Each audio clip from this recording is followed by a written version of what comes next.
hear that, my friends? Do you hear that? Echoes of ancient Aesop.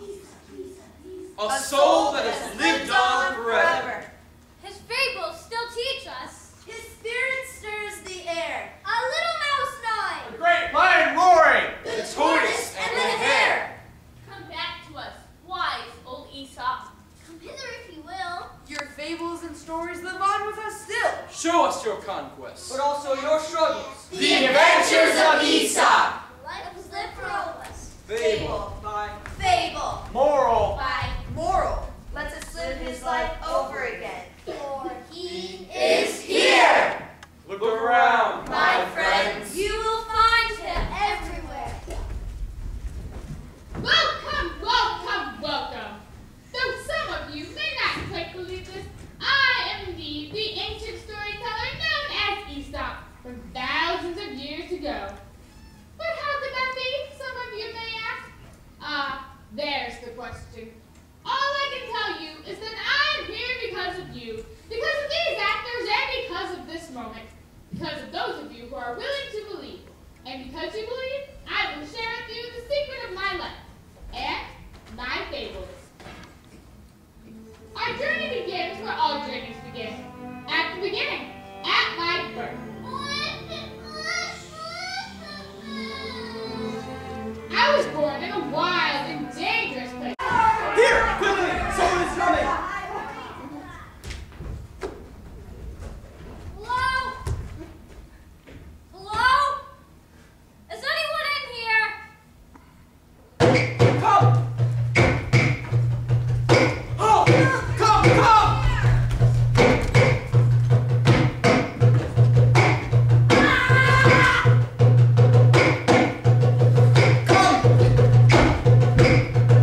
Here! We must hide him here in the tree! We cannot leave him. We must, or we'll all be caught for certain. He is safer here in the hands of the gods than in ours. We must go. If we were to keep him, we must keep moving. Come! Come! Now, I don't want to give the wrong idea, as my mother and father love me very much. Most parents do not decide to leave their child in a tree. However, our people were constantly caught between war. And my parents did what they thought would be best for my survival. To be caught during a battle usually meant death. I hung in the tree for weeks, tended to my mother's stork. I am not sure why she tended to me, but I think it was because I was a rather cute baby. Finally, passing by on a hunt for new and exotic animals, an animal tamer stumbled upon me and put me into service as a slave.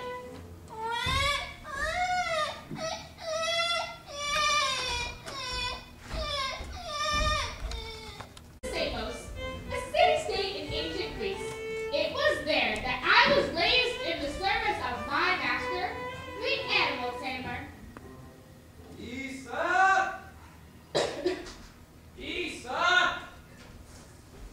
Ah! Where is that boy?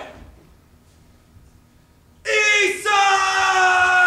Here I am, master. Here I am. Where have you been? I told you to have the animal cages cleaned by midday, no later. And I would have, master, but the fox was sharing such stories of cunning that I could not resist. If you are not careful, your idleness will get you into the service of another master, less tolerant than I. Yes, master. And besides, animals don't speak! Now tend to the cages. Yes, master. And although animals may not literally speak in words, if you are patient and listen close enough, you may hear what they have to say. Teach me what you know, little ants. Preparation is the key to life.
Your ship leaves in the morning.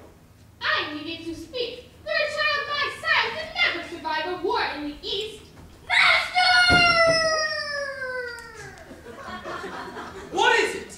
Slave? I would be of no service overseas in war.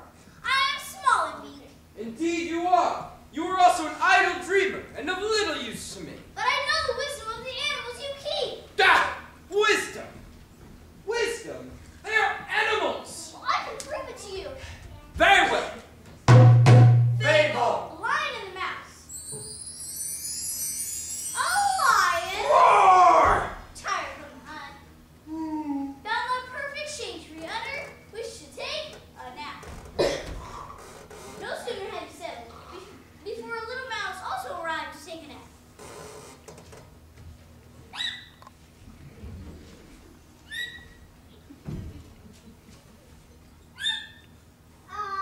So comfy.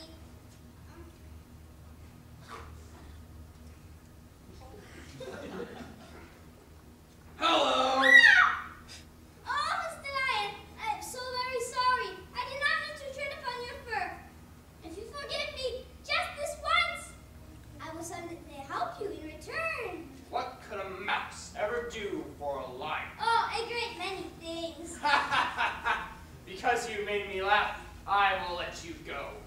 Do not disturb my slumber again, or I will eat you. Thank you, Mr. Lion. As the lion prepared to return to his sleep, he accidentally sprang a trap. Oh no! Not just Ned! He'll catch me for sure! Help! Roar! Help! I am here. Oh, great, it's you! You are too weak to help me with this strong net. We shall see. The mouse went straight to work, gnawing the net in all the right places. Within moments, the lion was free. Roar! I'm free! Free! Roar! Ha! I guess you're a big help after all, little mouse.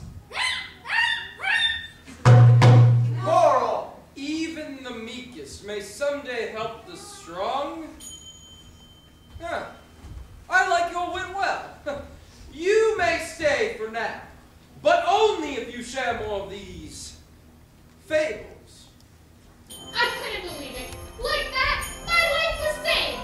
My new obligation to tell fables was easily kept. My mind wrapped around ideas so quickly, I was constantly telling fables. One day, as I worked in the field, working with my fellow slaves, the servants in the neighboring clan approached to engage in the usual mockery. Well. If this is the slaves of the animal tamer, Spendy did they clean the animal poo, no doubt. Yeah, and now one thinks he can talk to the cows. Moo! Moo! Moo! Why don't you come down here and moo some more? Why would we come down there with you in the fields? Can you not tell our master? Does not abuse us like donkeys. Besides, we have nothing to do but idle away the days while our master's overseas. Before winter falls, he will return with a great fortune and a bounty of food and riches. Would you care to hear a story? A story? Did the ants tell you this one? If you would like one from the ants, you shall have one. Fable! The ants and the grasshopper. One beautiful fall day, the ants were hard at work, collecting food for the winter when the grasshoppers danced across their path. Work! Work! We're hard at work! Work! Work! We're hard at work! Work! Work! We're hard at... Why, hello, little ants. Hello! Why must you work so hard on a fine fall day? We must prepare for winter! I have better things to do with my time, like sing and dance. Have fun wasting the day, silly bugs. Flutter, flutter, flutter. He will be sorry. Winter came and the ants began their celebration underground. Party! Party! Party!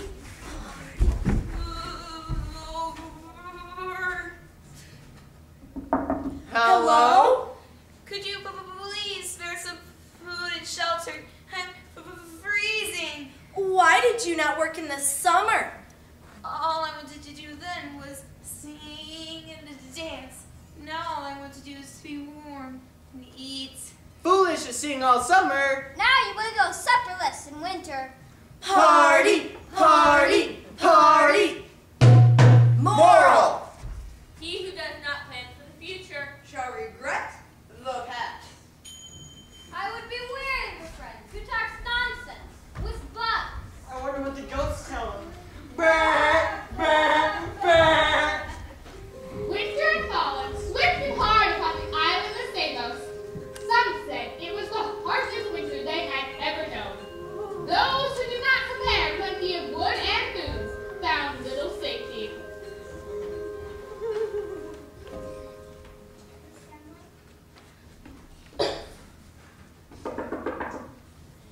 Why knock you in the dead of winter?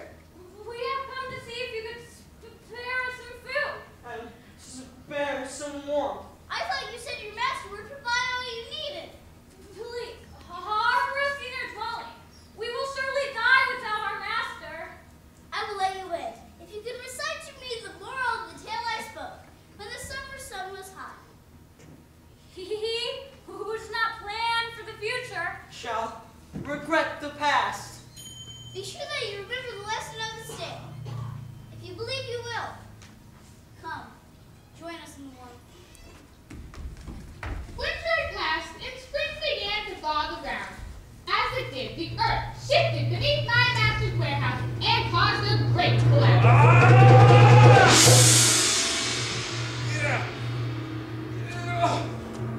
Help! I'm trapped! Somebody help!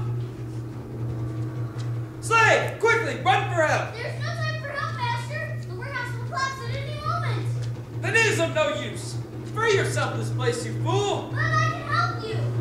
You are too small. I must try. What are you doing? I lifted upon the rubble with all my might, and it was as if in that very moment I had grew from childhood. It was the first time I realized my own strength. I had changed indeed. Come, quickly, master.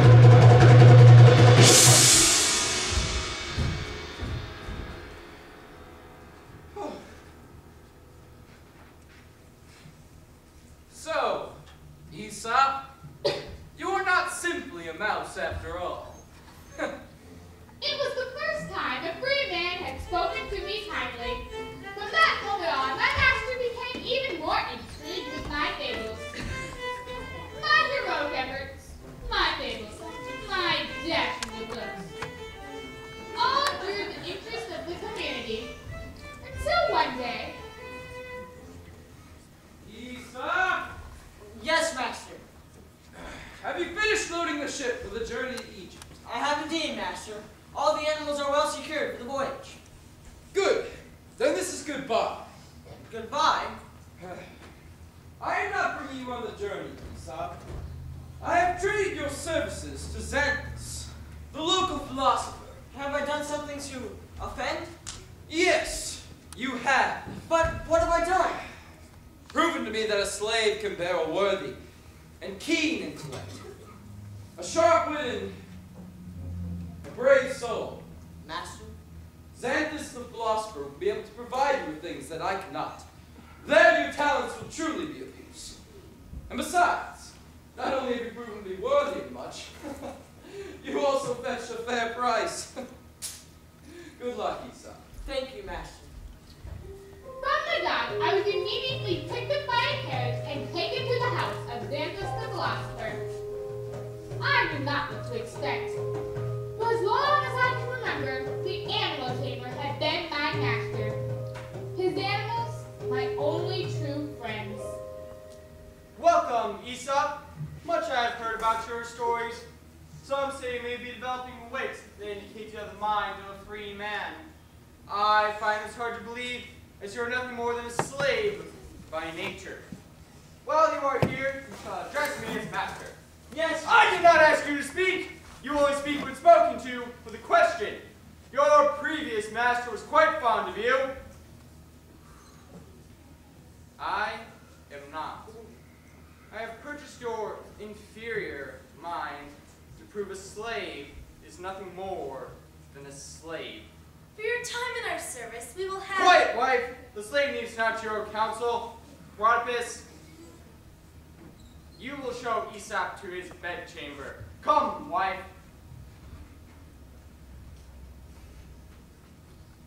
Come, I will show you the way. I did not know it at the time, but I was taking the hand of someone who would become my best friend. Someone who would become my love. Over the next year, Xanthus Narcoticus and I in attendance to his school every day. We were to serve him and his students in any need they may have.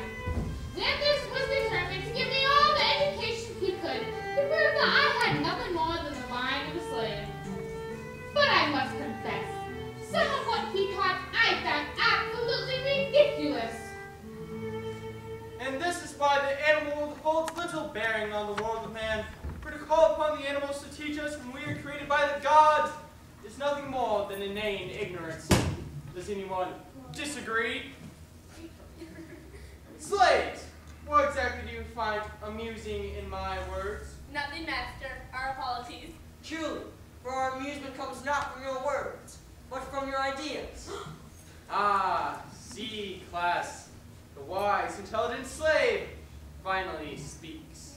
Tell us, slave, if my theory on man and animal is untrue, why does this classroom full of Samos's brightest minds sit in silence? May I answer honestly? Enjoy this. Answer as honestly as you wish. Fable! The Fisherman Piper. A school of fish was swimming lazily in a pond one summer's morning. A fisherman, skilled in music, took his flute and stepped to the seashore. He decided to play a tune that he thought would get the fish to dance.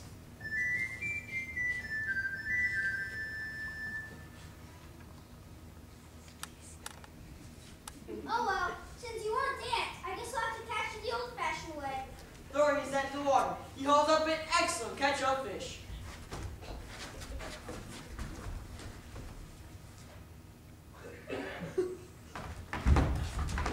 Oh, you odd creatures. Then I piped you in that dance. Now that I've captured you, you do so merrily? Moral! When you were in a man's power, you must dance as he would have you. Monstrous, my pupils are always free to speak their minds. That is quite enough indeed. Silence! How dare you insult me in my own school? I only speak of fish, master. I have said nothing of you. Besides, I thought animals had nothing to teach us. Ah! Oh, I had done it. Humiliated the philosopher at his own game. However, he was much more displeased and embarrassed than I had realized. Here's what your savage intellects have earned you, slaves. There are no stories that can save you from this prison and starvation. No stories at all. This cellar shall be your final home. Ah! Aesop, I'm scared. Fear not, Rhodopis. I'll find a way out of our present situation. I promise. Naturally, my instinct to play the hero hid my present fear. For how could we possibly escape? Xanthus proved true to his word. We were down in the dark, dank cellar for days, with no food, no water, and no way out.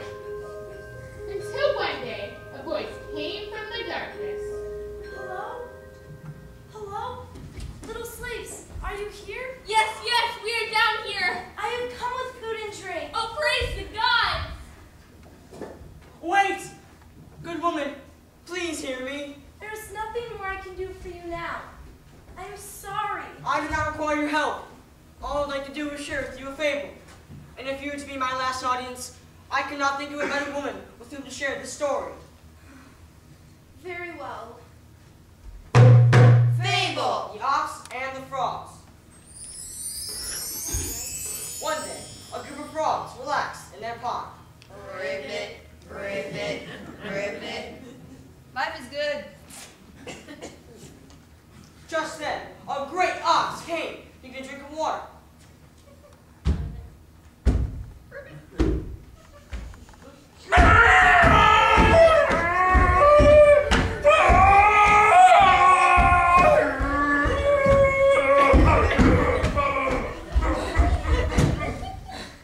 When the ox left, the pond was almost destroyed.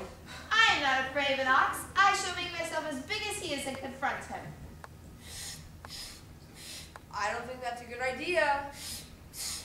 You are getting much too big. Suddenly, the big frog popped like a balloon. Ribbit, We warned him. ribbit, ribbit, ribbit. Moral. Do not imitate a thing which you are not. Good woman, you are different from your husband. You hold a kind heart. If you leave us here in this place, we will more surely die. Very well. The philosopher is hosting a lecture for the people of Samos, explaining his vision for the perfect kingdom. Since all are welcome, poor and rich man alike, and everyone will be wearing a mask, I will sneak you out in disguise and sell you to a new master tonight. Come. Quicker than lightning, we were out of the cellar and in a private chamber room we had never seen before. The philosopher's wife disguised us and herself.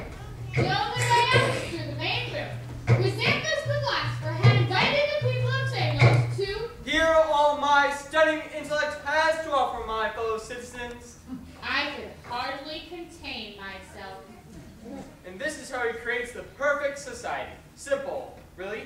All we must do is play our part to its fullest. The soldiers shall play theirs, the potters play theirs, the rulers play theirs, and the slaves shall most certainly know their role. And thus, the kingdom is perfected in perfect balance. You may applaud.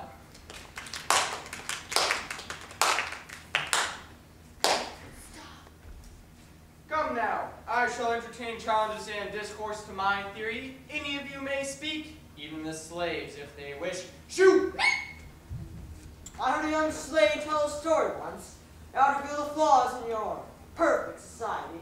Who was this slave of which you speak? I believe his name was Aesop. Humph! I assure you, my audience, his words hold no wisdom. Indeed, they may not. And I certainly lack the talent that Aesop has when it comes to telling stories. But if you say his words hold no wisdom, then what have you to fear? Very well. Fable. The kingdom of the lion. The beasts of the forest had a lion as their king. Roar! But he was as gentle as could be. Oh, pardon me. I mean, meow. During his reign, he made a royal proclamation that All the animals of the kingdom shall live in perfect peace and harmony. this included mortal enemies, like the wolf and the lamb, the dog and the hare. Hi, hi, hi. And all arrived, the lion again declared, All shall live in perfect peace and harmony. the hare exclaimed, Ooh, how I long to see this day in which the weak shall take their place with impunity by the side of the strong. Me too, my friend. Me too. So hungry. Uh-oh. and then the hare and the lamb ran for their lives. Moral. No matter the agreement, our nature is still our nature. Xanthus, it appears you have been proven wrong by the telling of a slave's fable. This slave is so wise. Why does he remain locked away in my cellar? Then perhaps you're not as wise as you think, for I am Aesop! You! This time I shall put you to death quickly. No! And you! How did you escape the cellar? Both of you shall meet your deaths presently. Hold! By the order of Iamon, ruler of Samos, Aesop shall not be harmed. Clearly your slave requires more wisdom than you can teach. I shall take worry not, for I shall give you a fair price for in gold. Rodopus, release her! I gathered, Aesop, that I would have to kill you before you let harm fall upon the slave. I do not mean to be defiant to my new master, but yes, I will die here now before I let harm befall her. Very well, then it shall not. Xanthus, you're to keep this slave Rodopus in your care. If she is harmed or mistreated in any way, it is you who shall suffer. I understand. Good, then this gathering is over. Xanthus, call us together when you have some wisdom to share that is worthwhile. Having escaped the grip of Xanthus the Philosopher, I was loudly afraid of. I traveled the island of Samos in service to Isaac, telling fables to the delight of the people. During this time, I developed some of my most famous fables. It was a whirlwind of creation. Fable! The boy who cried wolf. Nothing to do but to stare at the sheep all day long. I have an idea to pass the time. I will trick the farmer into thinking Olympus come to slaughter his sheep. Fable! The tortoise and the hare. Whoa, whoa, whoa! Where is that varmint? Where is he? I'll beat him with one above the head. Where is he? Fable, there's The mouse and the grape. That is not my trick, boy. Do not you me again. I'm such a sad, famished little fox. If only someone would help me get those grapes from the tree. I know. Someone. Someone. Come on, anyone? Oh well, I guess I'll rely on my tongue to fill the grapes in my belly. I know! I shall grab them from the tree. Where is that varmint? Where is he? I'll beat him from above the head. Where is he? He's the winner! I have not the lead. I know! I shall shake them from the tree. Someday you forget all your faults and wrongs.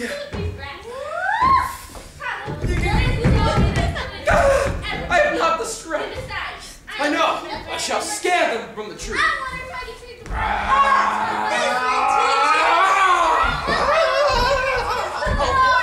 I have not the fright. Oh well. I bet the grapes are sour anyways. Moral.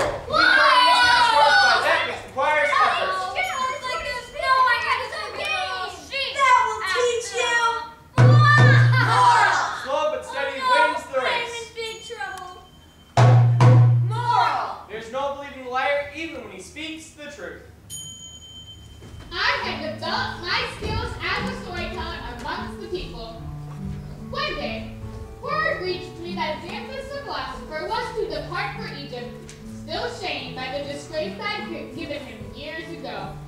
All of his slaves were to depart as well. And so, Master, I've never asked anything of you in my years of service, but please acquire Rodopus as a slave. She does not deserve to be swept away to Egypt in the company of Xanthus the Philosopher. Do know that you could be executed for making a request of your master. However, it is true you have never treated me unfavorably. You have served my people well. For that you deserve recompense. Here, you be my messenger. Tell Xanthus he has betrayed the young woman Rodopus into my service. The gold in that bag is double what she is worth. Thank you, Master. And Aesop, I do not give you that gold simply to purchase a slave. It is payment to you for the years of fables you have provided my kingdom. Do with that gold what you will. Thank you, Master. I departed immediately, in the dead of night, to meet with Rodopus, for there was no time to delay. Xanthus the Philosopher left for Egypt the next morning.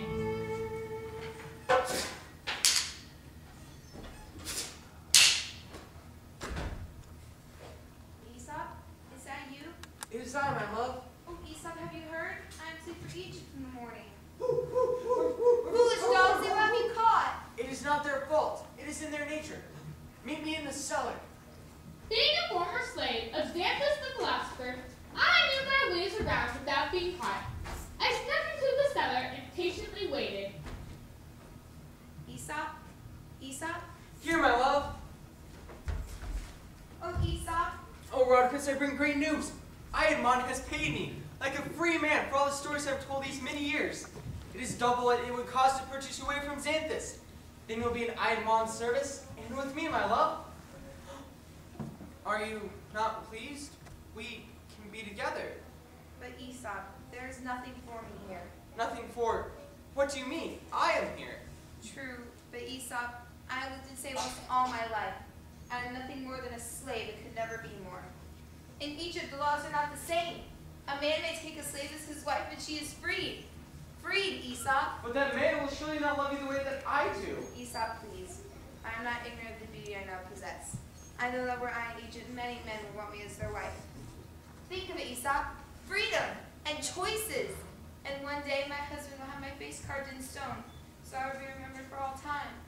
But what of those things when compared to my love? To stay here, even with you, stuck forever.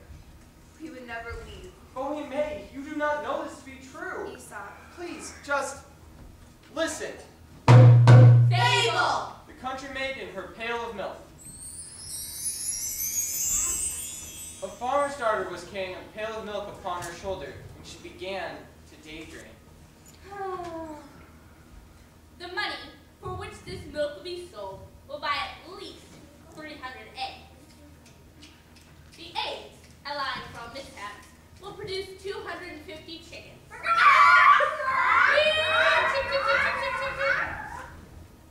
The chickens will become ready for market right when they're valued most, so that by the end of the year, I will have enough money to buy a beautiful dress. Then I will go to all the fancy parties. All the men will be in love with me and propose. I love you. Oh. No, I love you more. Oh! But I will toss my head and refuse them. Everyone. No! Just like this. Spilling her whole pail of milk, all of her imaginary schemes perished in a moment. No. I still love you. Moral! She that desires only what she does not have will lose the things she does. And so you see, my love, you must stay. I cannot. But you heard the moral.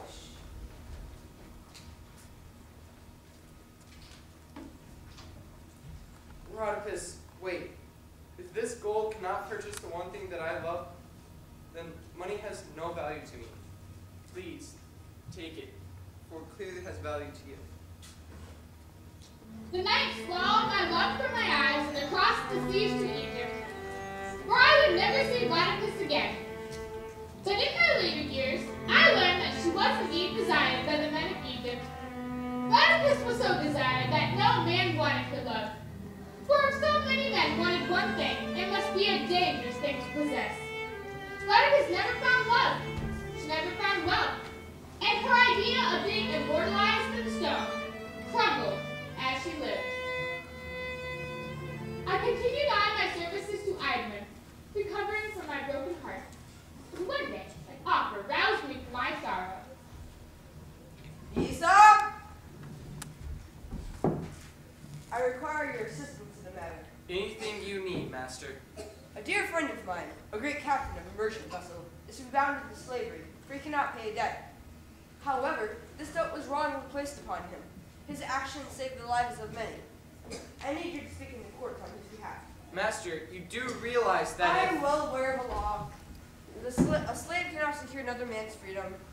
Therefore, if you win his case in the courts, I shall grant you your freedom, Aesop. Do you accept? I accept this challenge as a service to you, and welcome any gain it may bring to me. Very well. The trial arrived quickly. It was my chance to tell the fable that may very well set me free. The water was good in the ship. I can tell it would surely sink if I did not light it on low. As we threw the cargo overboard, the boat began to rise above the water, and thus I was able to signal my crew and passengers to sink. And you realize that you, as captain, are responsible for the value of that cargo? Yes. Murmur, murmur, murmur, murmur, murmur.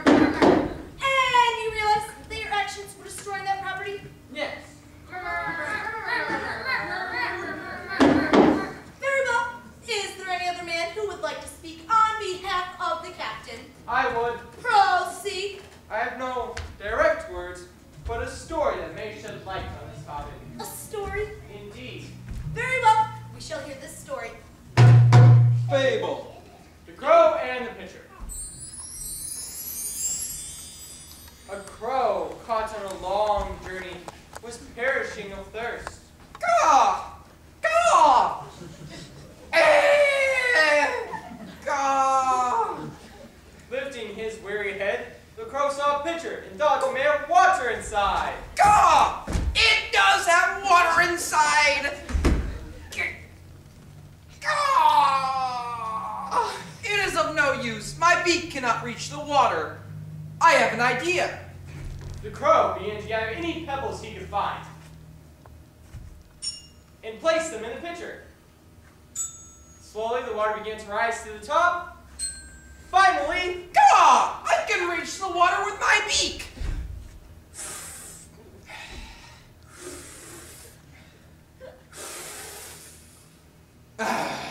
Why did I never think of this before? More. Necessity is the mother of invention. that is all I'd like to share on the captain's behalf. Thank you for the story, sir. I believe it reflects the situation very well. Are there any others who would like to speak? Very well. How does the jury find this man? Guilty or innocent? Innocent. And just like that, the freedom that Lecoq had told me would be impossible was in my hands. So Aesop, how feels it to be a free man? Much like it felt a moment ago, Master. There is no need to call me master anymore. Where shall you go to spin your tales then? I shall go nowhere. Samos has become my home. Where better place to tell a tale than to those who know you and have willing ears for what you have to tell. On the outside, freedom proved to be little different than my life before. I traveled as before. I told stories as before. I ate as before.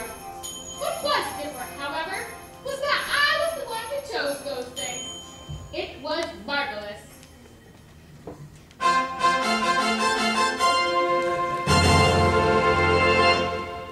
You! The ruler they call. I am one. I am he. Hear me then, cry, bear a message from the great, rich and proud. We're a ruler of the kingdom of Lydia, King Croesus.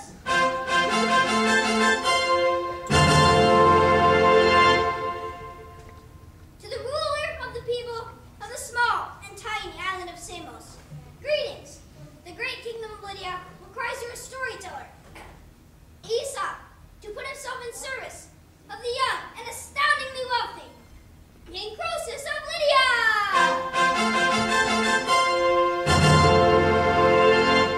Aesop is a free man now. What if I refuse to turn over my citizen? The great king of Lydia thought this may be your reply. We present to you 3 options. Number 1, deliver Aesop to our court presently. Number 2, present us with 100 trunks of gold for his absence. Or number 3, risk war with the wealthiest nation in the world. The choice is yours. There are no choices in what you share. Besides, I will not be dictated to by a king wrapped in gold diapers.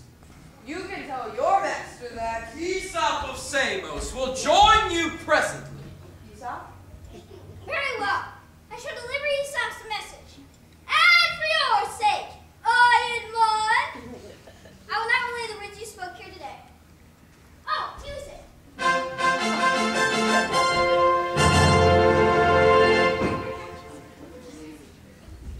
I shall not have those who become my friends endure a war on my behalf.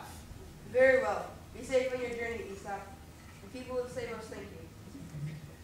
After a week-long journey, I arrived in the kingdom of Lydia. The tales appeared to be true. Perhaps King Midas really did have the golden touch once upon a time in these lands. I was met in the throne room by 2 other men. Solon of Athens was a maker of laws, a statesman, and a poet. Thales of Elatus was considered one of the wisest philosophers of his time.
shall share the only tale that my small intellect can communicate to your greatness.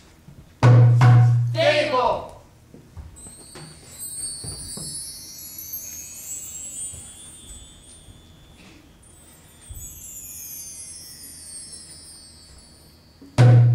Moral.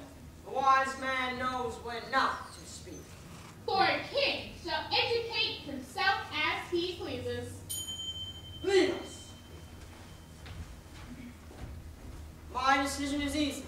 For clearly there is only one who understands the vastness of my potential next to your own physical existence. Aesop shall be the top advisor in my education. However, none of you shall leave, for I desire all your knowledge. It would seem that my silence had impressed Croesus. It is always a delicate decision to decide when a fable is ready to be told, for a storyteller must know when his audience is ready to listen. Revolt! Revolt! Why would my people not want their king to be able to hunt? I'm better practiced to crush our enemies. They complain I'm killing too many animals when I hunt my soldiers, and the people are starving. Come, I require guidance. Construct a law. Worthless, you. It is said that man cannot be. Cease! I cannot bear the sound of your voice. You, Aesop, what fables have you for this instance? Fable! The Boy and the Frogs. One day, a group of frogs relaxed in their pond. Ribbit, ribbit, ribbit. Life is good. Just then, a little boy appeared at the other end of the pond. I am so very bored. I know, I'll throw rocks at the frogs. Ribbit. Crow! Crow! Ribbit. Crow. Ribbit. It's getting late. I must get home. Oh well, one more rock. Wait! Do you not see your little game comes with a great price? Aww. Moral. What is sport to one is death to another. Very well. Upon finishing my hunts, any food left away shall be given to the people, for free. Perhaps then they will stop their grumbling. And indeed they did. King Croesus was praised for his generosity and willingness to feed the people. The Persian armies have continued to attack. They pushed us back and they pushed us back. It seems as if they overlooked the weak spot in their supply lines. We can strike now. But my generals grow weary of moving in for an attack. They say the men are tired. They may be trapped. Advise me. A peace treaty. Ah, you. The burden due your style of. Aesop, tell me a fable quickly. One that'll plug the words that go on and on and on from these men's mouths. Fable. The Thirsty Pigeon. One day, a pigeon arrived in the big city. What a long journey. The pigeon was rather thirsty and wandered over to a puddle to get a sip of water. Just before she took a drink, she saw the most delicious water she'd ever seen. Drink me, drink me. Delicious. Filled with excitement, the pigeon flew over as fast as she could to take a drink.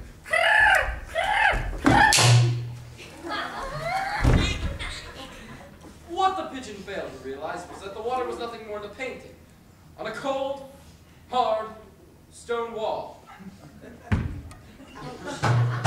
Moral. Zeal should not outrun discretion. Very well. We shall not attack an illusion of weakness. We shall rest and engage them on our own soil. When they've entered Lydia, I'll rally your men to hold their ground and crush them. And indeed they did. King Croesus was praised for his strategic mind and ability to inspire his troops. The people want food, I give them food. The people want peace, I give them peace. But do they not realize that all this comes with a price?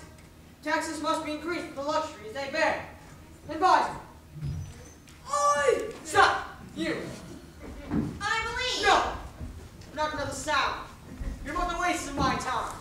But you, Aesop, my most trusted teacher, always speak to me with such clarity. Advise me with the fable. Fable! The north wind and the sun. One day, the north wind and the sun had a dispute as which one was more powerful.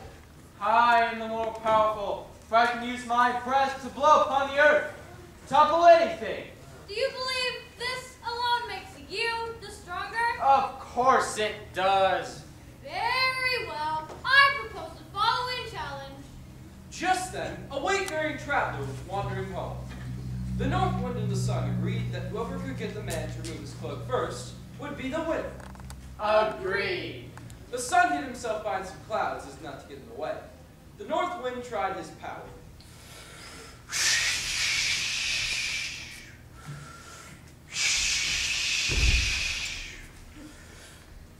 But the keener his glass, the closer the traveler pulled his cloak around him, until at last the wind called upon the sun. Alas, I cannot get him to part with his cloak. You may try, but I doubt you will have any luck. Just then, the sun suddenly shone out with all his warmth. The traveler no sooner felt his warm, friendly rays than he took off his cloak and stopped for a break to bathe in the sunlight. Moral. Persuasion is often better than force. Madam, I shall balance this tax by providing the people with public bathhouses and extending the aqueducts to remote villages. It may cost slightly more, but perhaps then they will speak better for taxes and keep them safe. And indeed, they did. King Croesus was praised for his generosity of heart and understanding of economics.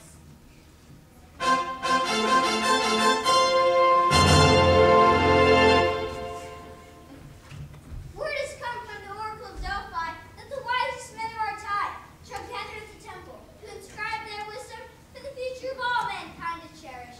3 of the 8 men, selected from the entire world, are 3 of you. You two may surely go, for I know not what your oracle sees in you.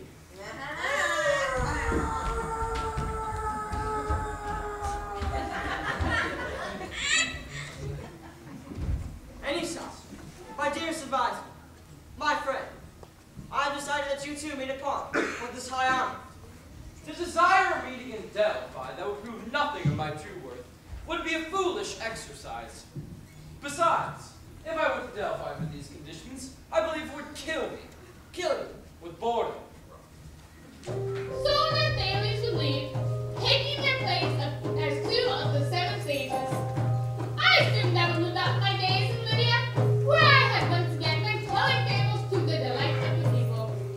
Years passed, and my hair had began to grow gray, my skin coarse. Time was reminding me that he did indeed exist.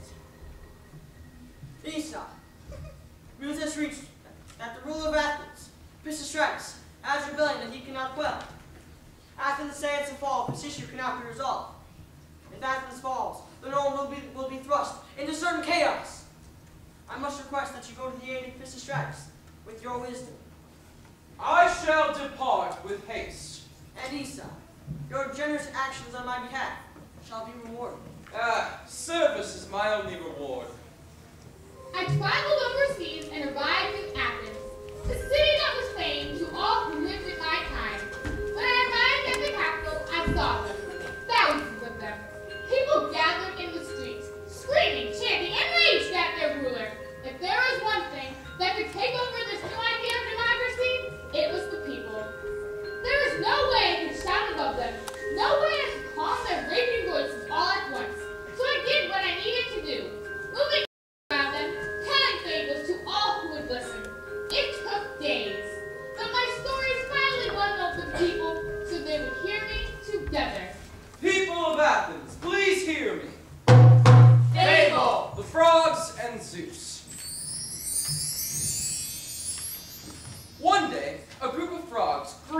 without having an established ruler of the pond. Ribbit, ribbit, ribbit. We need a new king of the pond. So the frogs chanted till the great god Zeus appeared. Ribbit, ribbit, ribbit, ribbit, ribbit. Why have you called me forth, little frogs? Because we desire a ruler. Very well, I shall give you one. Zeus, perceiving the frog's simplicity, threw down a log.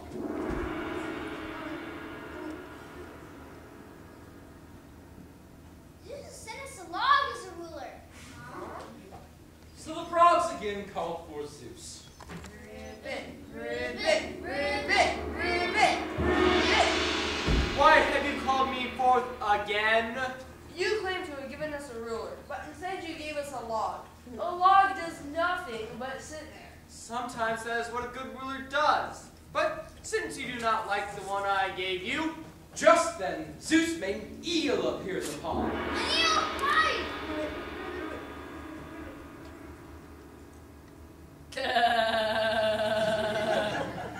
Our new ruler's an idiot. Ribbit, ribbit, ribbit, ribbit, ribbit. very well, foolish frogs. Since you are not happy with your first two rulers, now I present to you your new king. Just then, Zeus made a heron appear. A heron? Oh no!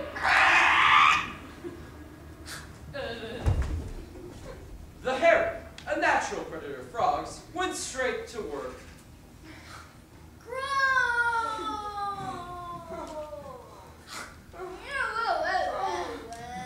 Zeus, this is not what we asked for. You were never satisfied, little frog. Now you have a ruler who's not concerned with your silly complaints. Oh. Moral. Be careful what you wish for. You just might get it. Slowly the crowd dispersed. For some, the words sounded right away. For others, it took time. The ruler was described to become known as an iron-fisted ruler in the history books. Yet he contributed to a great many things. Most of all, a curious thing began to flourish during his time. A thing that would become known as the theater. I decided, before I returned to Lydia, to investigate this new invention. After a short journey, I arrived at the theater of Dionysus and found quite a strange sight indeed. And so the gods did release their grasp upon his heart. And Young man! What is that awful sound you are making? is the sound of an actor preparing for the theater. Ah, so this thing called theater is nothing more than... And I must admit, I was hoping for more. Sorry to disappoint. Indeed. You should be more concerned with the words you speak and not your sound. These sounds are preparation leading to the moment we perform. Ah, perform you call it. Your performance shall be the death of storytelling. So you may think, but all things change. What is your name, sir? What is your name, sir? I am Thespis, crown performer of the theater of Dionysus. Who are you? An old man. An old man who reminds you not to forget that all storytelling begins and ends with those who listen. Our performance is for the gods. Da! You are arrogant enough to believe that the gods listen to you? Perhaps they do. And perhaps they have a good laugh as they listen to your hands. If you would leave me now, I must rehearse. Indeed. And we shall see if your performance stands the test of time. Indeed we shall. And I left him there, crying out hollow sounds to the gods. I returned to Lydia to report on what had transpired during my time in Athens. And upon hearing the fable, the rebellion was soon dispersed. Splendid, splendid. You've always worked miracles with your fables. They are nothing more than stories. It is the action of man following the story that creates miracles. I have one more task for you, Aesop. Then you are free from my service. After you deliver this gold to the Oracle of Delphi, I do not wish to see your face again. You taught me much. I'm ready to rule by my own counsel. With what time you have left, I want you to explore this world, my friend. Safe travels.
Aesop!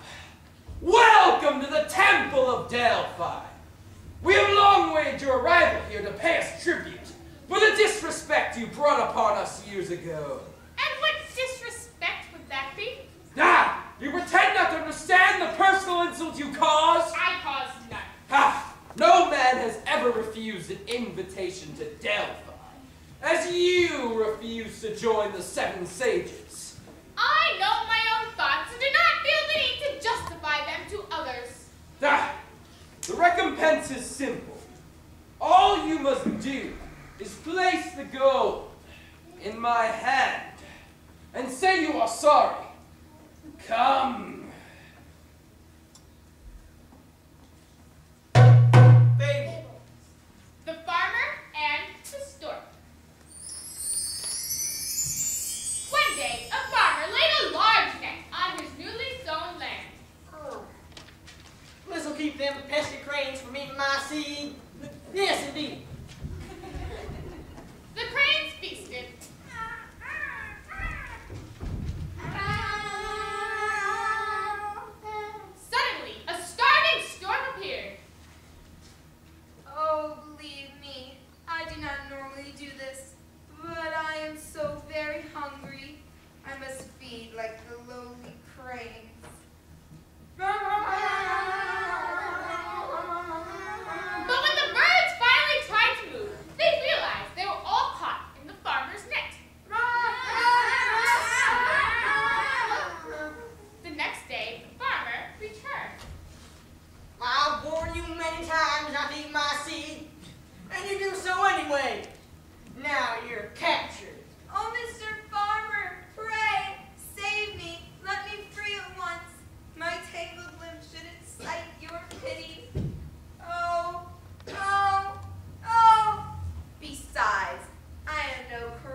you know this.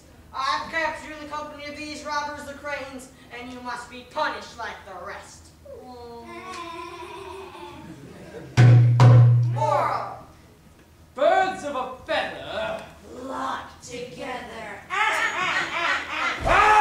You dare accuse me of being greedy like my servants? Ah! Give me the gold! I only tell a story of birds. Ah! You've disgraced the kingdom of Lydia and offended the oracle of Delphi. Since you refuse to pay tribute, I shall treat you like the thief you are. Show him to the temple.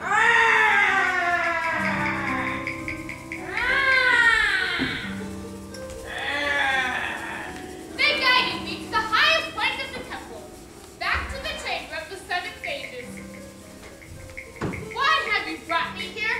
For you have stolen the sacred chalice of the 7 sages. I have done no wrong, and believe one of your servants filled with its greed, or perhaps even yourself, Oracle, have stolen the chalice for your own good. I want nothing of it. Ah! Liar! And I shall give you one final chance to pay tribute to me, the oracle of Delphi, and give me the gold. If you refuse, I shall have you thrown from the window of this chamber, and I shall forbid all who live in this world to speak your fables, or a curse shall fall upon you. There is no way out, Aesop. What is your choice? Simple. In that moment, I realized that I had but one choice. And I leapt from the window and began to fall. As I leapt, the sun rose on the hillside, cradling me to the ground with its light. And when my fall came to an end, the most miraculous thing occurred. I did not die at all. I shattered into a million stories that I had once told. The lion and the mouse, The frogs. the ant and the dragon. And these stories began to spread across time. People passed my tales down from generation to generation. They made their way from spoken words and into books. And these books continue to find their way into the children today, opening up their imaginations to endless possibilities. Yet to read is only the beginning. It is up to each and every one of you to live out your own adventures. Fable! The Adventures of Aesop.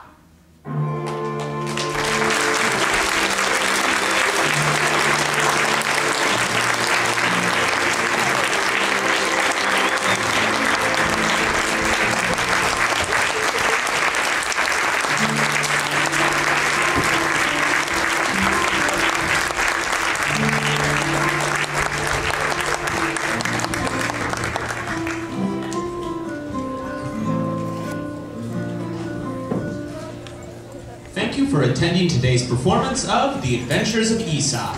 To receive your free book, please take your survey to any one of our actors